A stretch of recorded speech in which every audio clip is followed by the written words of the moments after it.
So as I said earlier, there's sort of hard skills, at least the way I think of skills, and then the soft skills. I think in the hard skills, in services and consulting primarily, you really have to plan to put a lot of time and effort to become a master of that domain. And you need to put in 10,000 hours, as Carol Dweck said in her book, and as we've read it in other books. So that is, I think, really important. And that doesn't happen overnight. And it doesn't happen in a few months. I think it requires doing the work yourself. It requires a lot of reading. It requires learning from others, watching your competitors. So I think mastering your domain and becoming better at it over time, that's really important. Welcome to episode 167. My guest and I share a common passion, helping founders build successful businesses. Feras Alhlou, co-founder of Startup with Feras, works with founders to get their consultancy or professional services startup through the first critical stages and avoid the pitfalls that derail many new ventures or hinder their growth. We discuss the must-have skills for startup founders, the keys to accelerate business growth, i.e. people, processes, and mindset, the sacrifices every founder should be ready to make, as well as the typical startup bottlenecks. And you can't avoid bottlenecks, but you can definitely get around them. I suggest you download my ebook, Thrive, 8 Essential Tactics to Excel as an Entrepreneur and Propel Your Business Forward. From cultivating a resilient mindset to mastering the art of sales, this guide is your roadmap through your entrepreneurial journey. Feras actually mentioned some of the tactics during our conversation. You can download it today from my website. The link is in the show notes. Now let's tune in the episode. Hi Feras, thank you very much for joining me today. Hi Laurent, pleasure to be here. Excellent. So you're a startup guy, so something tells me we're gonna talk about startup a lot, the good, the bad, and the ugly about startup. This is how I should maybe title the podcast episode. With all that experience that you have, and I want to go directly into the subject of, if you had, one lesson to give startup founders, what would it be? Only one lesson. That's tough. Yeah, just tough question. Yeah. I would say passion is optional. Skills and sacrifice are not. Well, now you got to go. We have to go into more details. Of course. Happy to. So passion is optional, you said. And then what was the rest of the sentence? Skills and sacrifice are not. The sacrifice are not. Okay. Why would you say passion is optional, though? Because I was under the impression that you have to be really passionate when you are a startup founder or an entrepreneur in general. So passion is important, of course. You can have passion in your hobby. You can have passion in other places in your life. Initially, you might not know what your passion is. Maybe if this is your mid-career, or maybe if it's your late career, this is maybe your second mountain and you know exactly what you want. But if you're an earlier, if maybe younger entrepreneur, or even someone who's been doing different things in their corporate work, it's, passion can be, I think, achieved in different places. And I think it's nice to have. If it's lovely, it's amazing if you can work in a place where you love what you're doing and you have the skills, and the world will pay you a lot for it. This is the Venn diagram, the Japanese ikigai framework, right? You see three circles or four circles, but that's I think that what's essential, what is really important, is you got to work hard, you got to sacrifice, and you got to have the skills. Especially if you're, let's say, in services or in consulting, you need to have the domain knowledge. People come to you as a consultant. You're the founder. You have to master this domain, this subject that you're in, and also you have to develop soft skills and listening skills and people skills and sales skills. So those are essential. You can't really, I think, build and grow a business without them. And I think passion can develop over time in your business, because you might like sales and you can spend more time on that, or you might hate sales, and you can hire people to do it. But initially, you got to do it all. It doesn't matter what your passion is. Well, what would you say the top 3 skills are? But the one you can't avoid, you must have. So as I said earlier, there's sort of hard skills, at least the way I think of skills, and then the soft skills.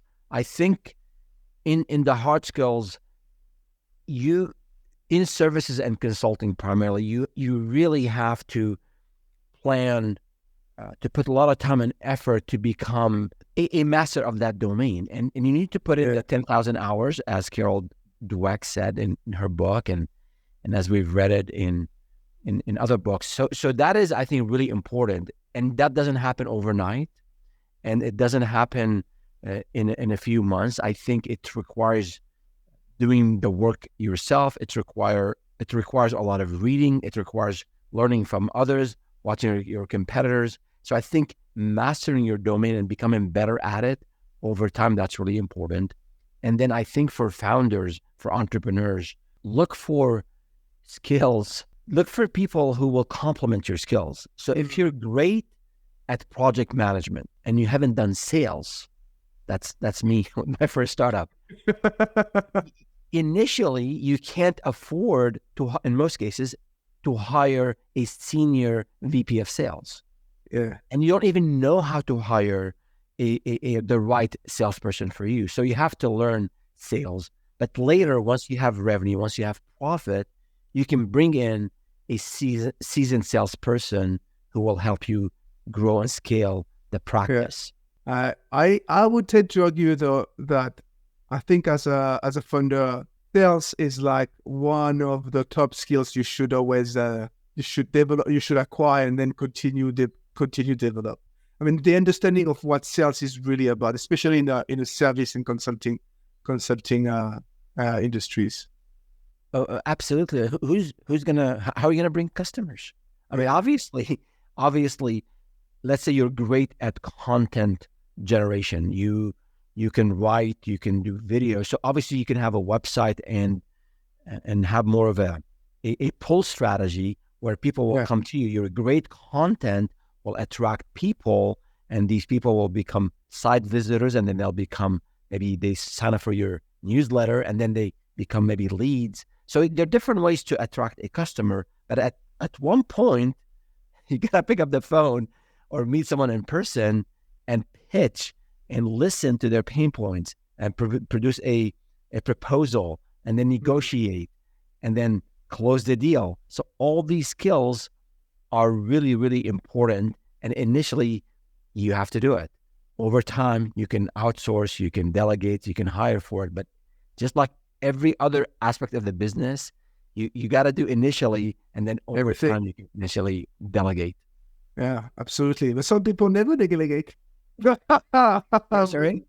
Some people never delegate. Well, yeah, absolutely. Yeah. I mean, but at one point, I think and you know, I've listened to some of the podcasts. You have great content, great guests, Laurent. So some of the obstacles, some of the challenges is founders, all of us, you hold on things more than I think you need to and you should. So if you're still doing accounting yourself, if you're still going on posting on social media, and now let's say you have 20 people, you might want to re-examine having someone else do these for you, and then you focus on the business, on growing the business, on helping your team grow, on finding larger and more profitable accounts. So at one point, if you're not delegating, and I always say to founders, and I speak to maybe 1 to 2 founders on the average every week, if you look at last year and you're still doing the same things you're doing last year, then there's no way that you'll grow. So you have to find ways to automate or delegate some of the things that you were doing in the previous quarter or previous year. So this way you can focus on new things, bigger things, and manage this business that's growing. I like what you're saying about if you don't change the way, if you don't delegate, if you don't make if your role doesn't evolve, then there's no way you grow, because you put like I do, you put the founder at the center of everything. And I want to continue a little bit on that topic, because I want people to understand how important it is to grow as and evolve as the business evolve. What sort of tips can you give to startup founders and other entrepreneurs? Can you give them to know when it is the right time to do that, and maybe or realize that it is the right time? Because there might be a difference between knowing and realizing. Yeah. Yeah. So, Phil Knight, the founder of Nike, he said, life is about growth. You grow or you die. Yeah. In business, obviously the same way. So if some of your listeners, if you want to be a solopreneur and just yourself, that's fine. And even in that situation, you have to still you still have to think about growth and learning. Yes. and be ahead of the technology and be ahead of the curve. But in the other case where you're building and growing a company, a team, I think the things that are now mundane, the things that are repeatable, can we find a piece of technology that can come in and help us automate our workflow? Or maybe we haven't used a CRM before. We get leads, and I have all my leads in a folder in my Gmail, or I have them in a spreadsheet, which is totally fine. You don't need to invest in a CRM day one, or maybe week one, or month one. But at one point, look at the things that are really taking time from you, that are mundane, that are repeatable, and find technology and or people to so you can delegate those two. So I don't know if I can say like after 3 months you should delegate and grow, or after 1 year. You really have to assess like at the end of the quarter, examine last quarter. What is it that I can package? I can package, I can document, and then I can get it. Maybe initially it's hard. You're too scared to hire. Maybe get a freelancer, get a part-time contractor, have them do this for you, and then you'll have a sense of relief around that. Because now you've saved maybe 10 hours a week of something that's repetitive and mundane. Yeah. And now you have that mental capacity, that mental bandwidth to focus on the business when you're not in the business. Absolutely. I agree with you. And to continue on what you were saying on the sense of relief, you'd be like, damn, I should have done it earlier. Absolutely. I have the scars to prove it. I have it. Don't make the same mistakes I made. That's what I always tell founders. Just talk to others, people who've been around for a while. They'll tell you things you should avoid doing. But do you find, okay, so don't make the same mistakes I make. Do you find they listen? Or does it take a little bit of, hammering sometimes? Well, like here, it's sort of like in the entrepreneurial mindset. We all hear about resilience, about keep going at it, that go-getterness, and they're all important, essential to entrepreneurship. At the same time, you have to. There's at one point, if I keep hitting my head against the wall, it's not the wall, it's me. So I think seeking the advice of those who have been to where you want to go, it is probably maybe the number one principle that I should have said earlier. It is people, not any advice, not people who've done other things. You can benefit from them, but I think the most relevant advice is from those who have been to where you want to go. And I think talking to people early on in every phase of your business, before you take on major decisions, and learning from others, I think that's just underutilized significantly across all phases of growth in a business. So that's definitely important. I think they call them, I think in the startup culture here in Silicon Valley, these unforced mistakes, like in tennis. When you're serving, you hit the net. That's on you. I mean, there's pressure, but it's really on you, right? It wasn't the opponent who sent, So the same thing in business, like learn these unforced errors, these things that people have done before. Learn by speaking with advisors, by speaking with trusted, people who have been successful at what you're trying to accomplish. I think that will save you a lot of the headache, a lot of the mistakes that you would otherwise make on your own. I agree. Reaching out to people is so important. But then what you hear, I do a lot of mentoring, startup mentoring. What I hear often is, but I receive so many advice for so many different people. How can I make the choice? How do I know which advice is the right one, and what do I do? So we had a live stream, I think 2 weeks ago on Yeah. we had a series of 4 live streams on working with advisors.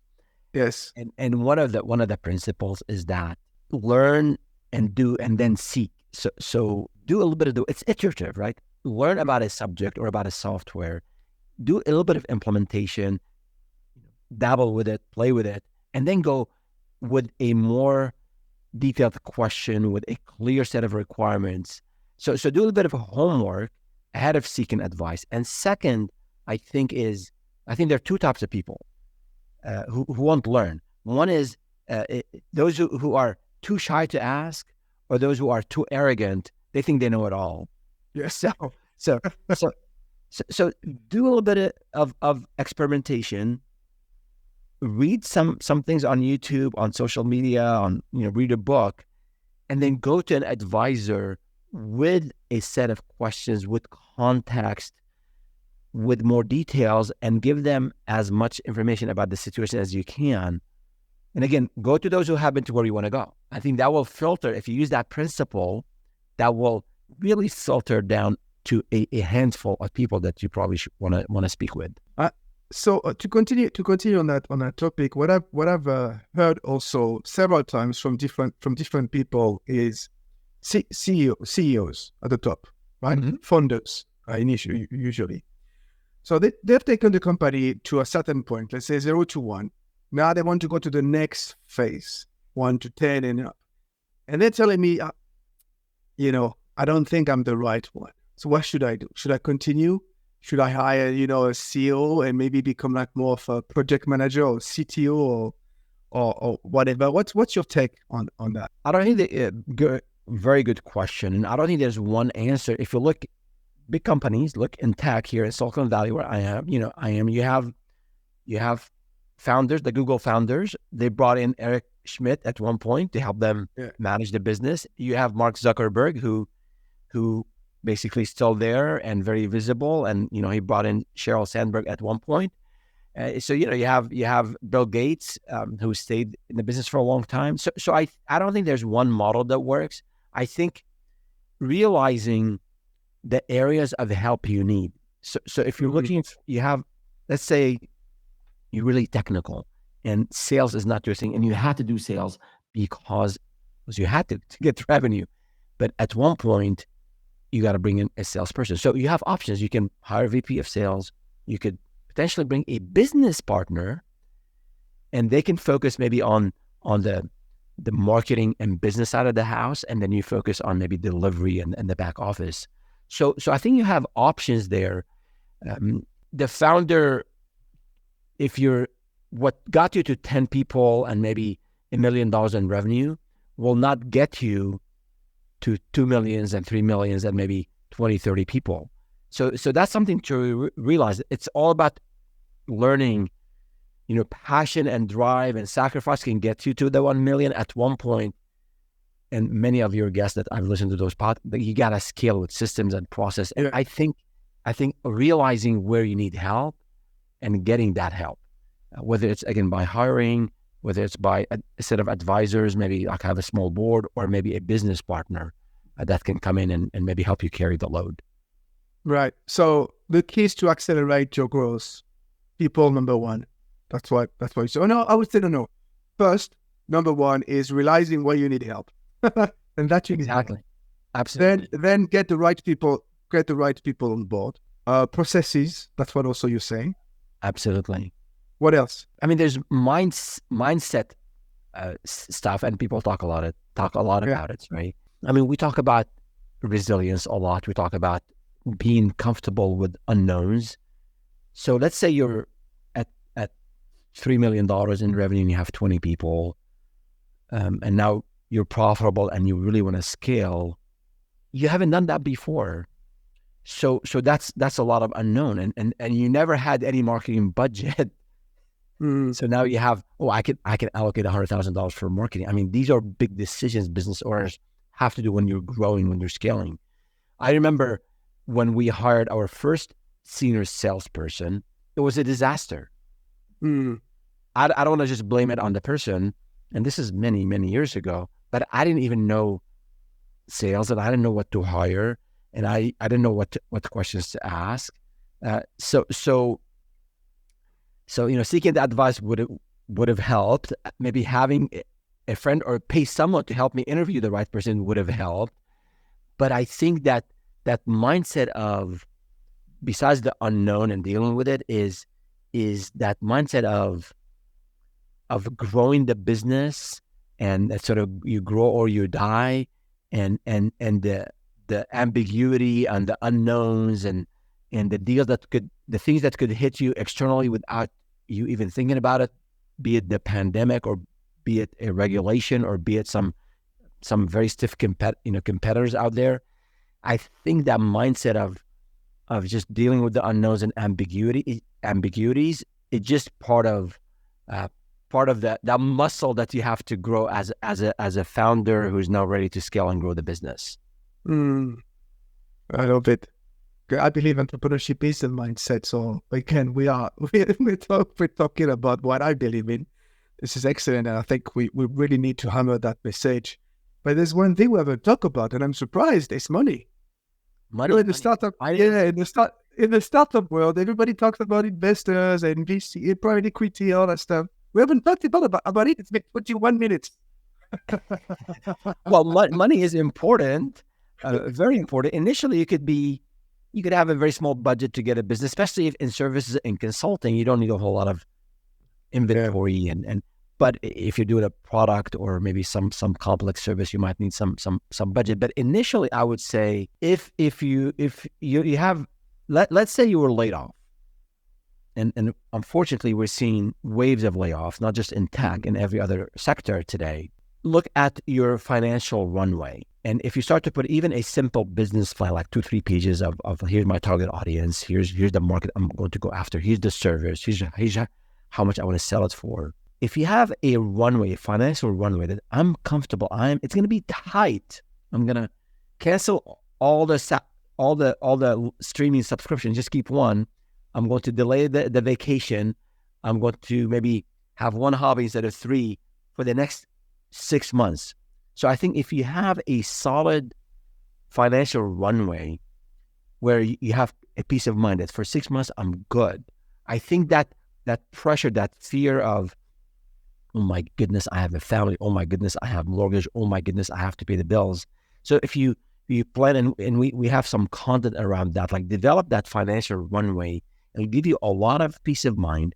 And again, if you're laid off and you have some severance, this might be the opportune time to think about starting a business. Maybe not very conventional, but it is something to think about. Is set up your financial runway, and then go out and sell and start getting revenue in. So that would be my idea about what I would recommend to founders. Always put a financial plan and expect that revenue is going to be delayed and there'll be more expenses than you planned for. So when do you reach out to investors? I mean, if you're obviously in a product in tech, there's a whole lot of process around here where you can potentially from your own, friends and family, you need some seed capital. You have a proof of concept, you have an MVP, a minimum viable product, and then you can go maybe to angel investors, or you can go to your first round. So I think there's a lot of content, great content on getting ready for that and preparing your pitch, but you have to have something tangible. I think if you go to an investor, if someone comes to you or Laurent, and they want money, like I want to make sure they've done their due diligence. So before you ask for money, 100%, even if it's friends and family, and actually you want to be more diligent with friends and family because you want to still have good relationships after money exchanges hands.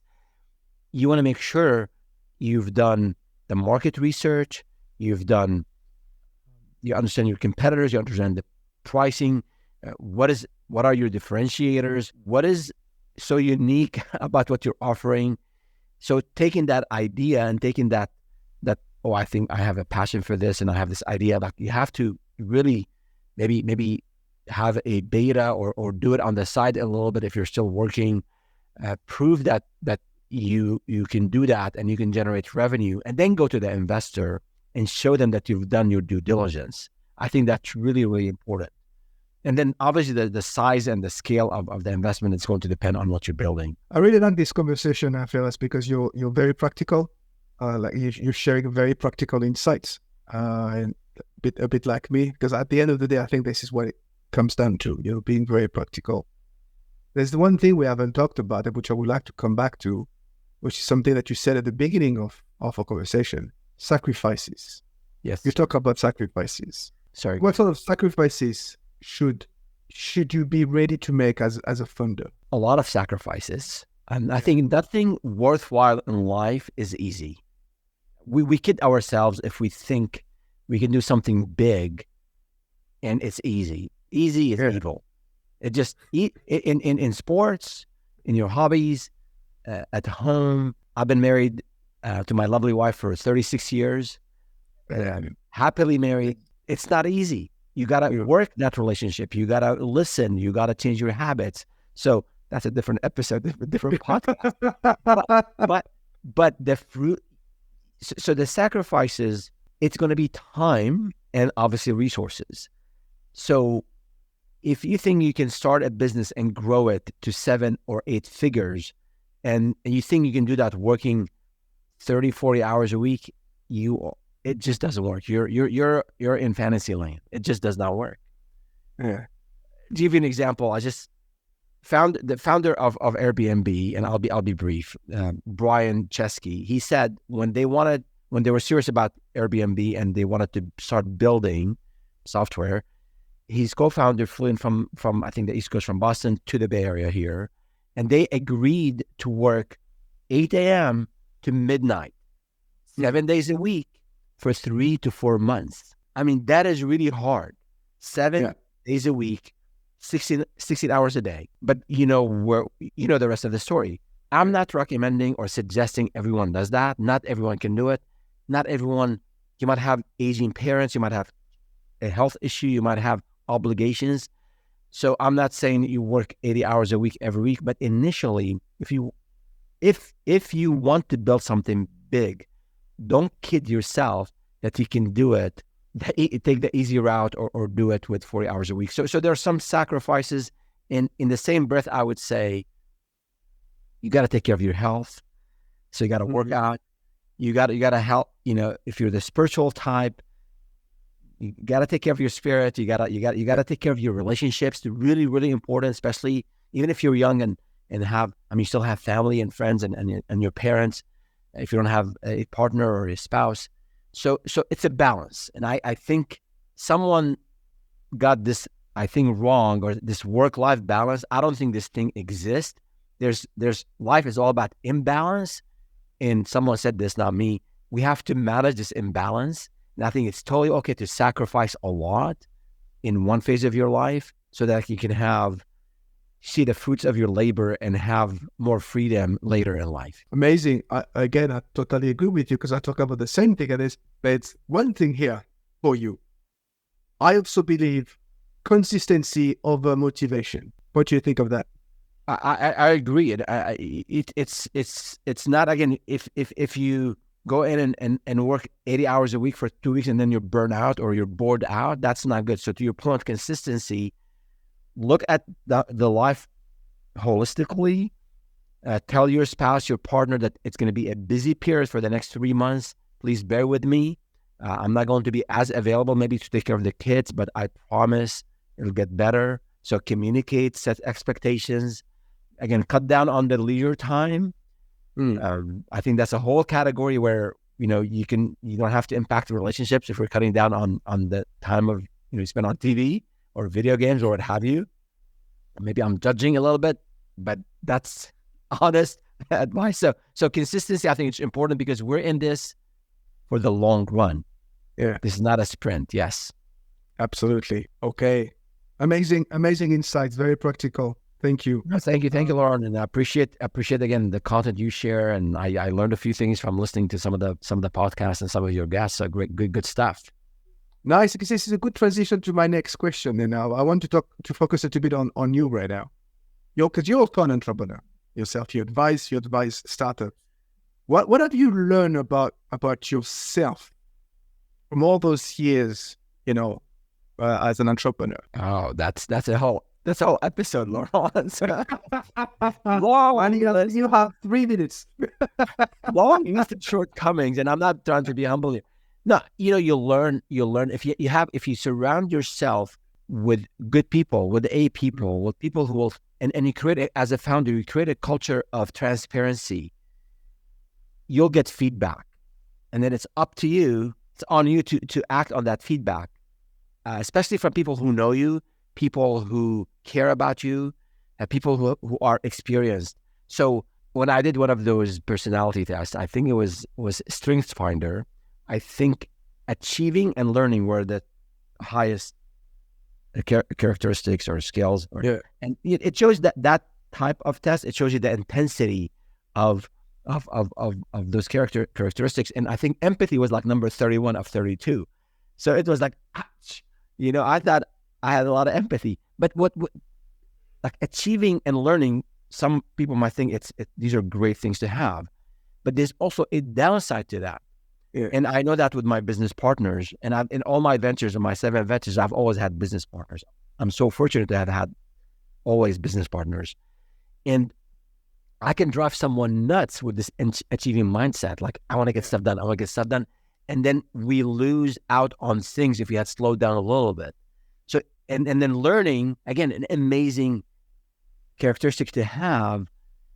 But at one point, you got to stop learning and do something. So if I can drive my team nuts by research, and let's find out what everyone else said, and let's keep on learning and read every book on the subject. That's what I would do.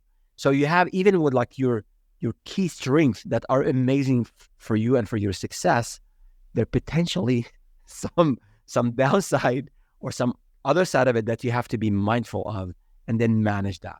So yeah, but ask people, do one of those personality tests, and then ask people around you. I think Adam Grant, in his book Hidden Potential, he said, look for this, when you're looking for advice, look for people who care about you, those who know you, and then those who know about that subject.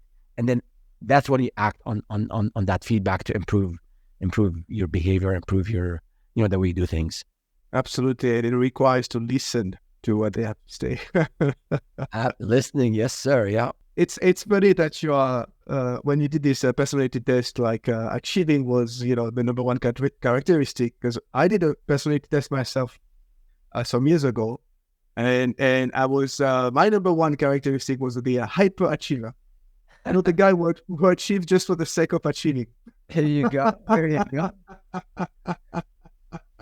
So I know exactly what you're talking about. And it was like, I would just nonstop until I've done what I was supposed to be doing, even though it didn't add any value to my work. Yeah. Yeah, check it off, right? But slow down. Exactly. Maybe there's a better way to do it. Maybe you can get more out of it. Absolutely, yeah. Exactly. All right, we're coming to the end of the podcast. So just let's wrap up. Is there anything that you would like to add that we haven't talked about that is really important? Any message you would like to give? No, thank you so much. I really appreciate being on this show and appreciate the work you're doing. I would say, for the entrepreneurs out there, if you're thinking about starting a business, or you started and you're struggling in just getting the idea off the ground, or struggling to grow and scale, talk to Laurent. Listen to the good content he produces. Hey, really, a lot of us. I mean, you're not the person who's trying. Like, the idea is about, it's sort of like experimentation. Like a lot of things, there's no specific formula. So as long as you put your head down, work hard, learn from others, learn from the successes, the failures and the successes of others, I think it's just a matter of you kind of sticking to it enough, and you'll figure it out. So learn, implement, learn from others. Don't get too distracted. And I think it's just a matter of time. No one guarantees success, no one, but that will significantly increase your chances of winning at the end of it. Nice summary. I would say there's no secret recipe to success, but there are patterns. And that can lead you there. Absolutely. Thank you very much, Feras, for your time today. I appreciate it. Thank you so much, Lauren, and good luck on keep producing this great content. I appreciate it. And thank you for listening. I hope you enjoyed today's episode and learned something new about entrepreneurship. You can go even further. Download my ebook, Thrive: 8 Essential Tactics to Excel as an Entrepreneur and Propel Your Business Forward, to help you tackle your bottlenecks head on. You'll find it on my website. Okay, I'll see you next time. Bye for now.